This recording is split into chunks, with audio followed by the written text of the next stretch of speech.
कमर तोड़ वाली आज के दौर की महंगाई दूसरों की मदद के बारे में तो छोड़िए, बमुश्किल आम लोगों की रोजमर्रा की जरूरतें पूरी हो पाती हैं। अगर आप काम की तलाश में नोएडा में हैं और आपका बजट कम है, पैसे का अभाव है, तो घबराने की जरूरत नहीं है, क्योंकि अब आप 1 रुपए में भरपेट खाना खा सकते हैं। सुनने में थोड़ा अटपटा सा लग रहा होगा, लेकिन ये सच है। नोएडा सेक्टर 122 में 1 रुपए में आप खाना खा सकते हैं। कहते हैं भगवान के कई रूप होते हैं, वो किसी भी रूप में आपको मिल सकते हैं। ऐसे ही एक फरिश्ते का नाम है सुनील यादव, जो गरीबों के लिए मां की रसोई चलाते हैं। 1 रुपए में भरपेट खाना, 500 लोगों को रोजाना खिलाना, मां की रसोई बना रही दीवाना। कोरोना में इन्होंने गरीबों की परेशानी को महसूस किया। उसके बाद से ही उन्होंने समाज सेवा को अपनी जिंदगी का मकसद बना लिया है।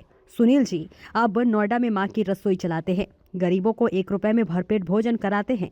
लोगों के सम्मान को ठेस नहीं पहुंचे, इस वजह से ये 1 रुपए का शुल्क लेते हैं। नहीं है, कोई बात नहीं है। वो 1 रुपया भी इसलिए रखा है किसी के मान सम्मान पर, किसी के स्वाभिमान पर ठेस नहीं पहुंचे। अपना अधिकार है, गरीब भी अमीर भी अपना अधिकार समझ के खाना खाए। ये 2020 से कंटिन्यू रसोई चल रही है और हमारी मेन रसोई का स्थान है 122 में, पीक 122। वहाँ टाइम होती है 12 बजे की 2 बजे की। कभी कभी जैसे मैं फ्री रहता हूँ तो अपने लगा लेता हूँ।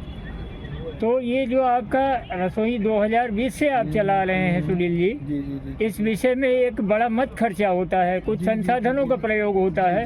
तो ये संसाधन क्या आप अपने निजी अभी तो फिलहाल तो मैं निजी से करता हूँ, निजी स्रोत से ही कर रहे हैं आप? से करता हूँ। आगे आप अपने इस बेहतर कार्य से समाज को क्या संदेश देना चाहेंगे? समाज को मैं यही संदेश दूंगा, जिस पे जहाँ तक हो सके तो एक दूसरे की हेल्प करनी चाहिए। हेल्प करने से कोई गरीब नहीं होता। ऊपर वाला भगवान सब देखता है, कहीं ना कहीं किसी न किसी के माध्यम से, किसी न किसी के रूप से आ ही जाता है सामने। अब महाभारत में देख लो, द्रौपदी का चीरहरण हो रहा था, कृष्ण जी किसी न किसी रूप में आए। और हमारे योगी जी है मुख्यमंत्री जी, उनके उसमें नहीं चलाएंगे, कब चलाएंगे? वो तो बहुत बड़ा बड़ा काम कर रहे हैं योगी जी, हम तो कुछ भी नहीं कर रहे। भाई जो हम आकर्षित हुए हैं तो हमारे मुख्यमंत्री जी से आकर्षित हुए हैं। हम तो ये चाहते हैं कि मुख्यमंत्री जी को आगे प्रधानमंत्री के रूप में देखना चाहते हैं। शासन से, प्रशासन से अपने इस बेहतर सर्वोत्तम समाज सेवी कार्य के लिए आप क्या कुछ मदद की आकांक्षा रखते हैं?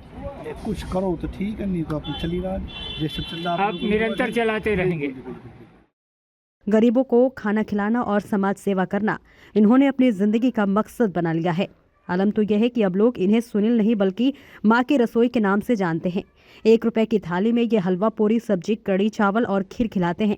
इतना ही नहीं, ये यहाँ भी इन्हें ज़रूरतमंद दिख जाए वही इनके कदम थम जाते हैं।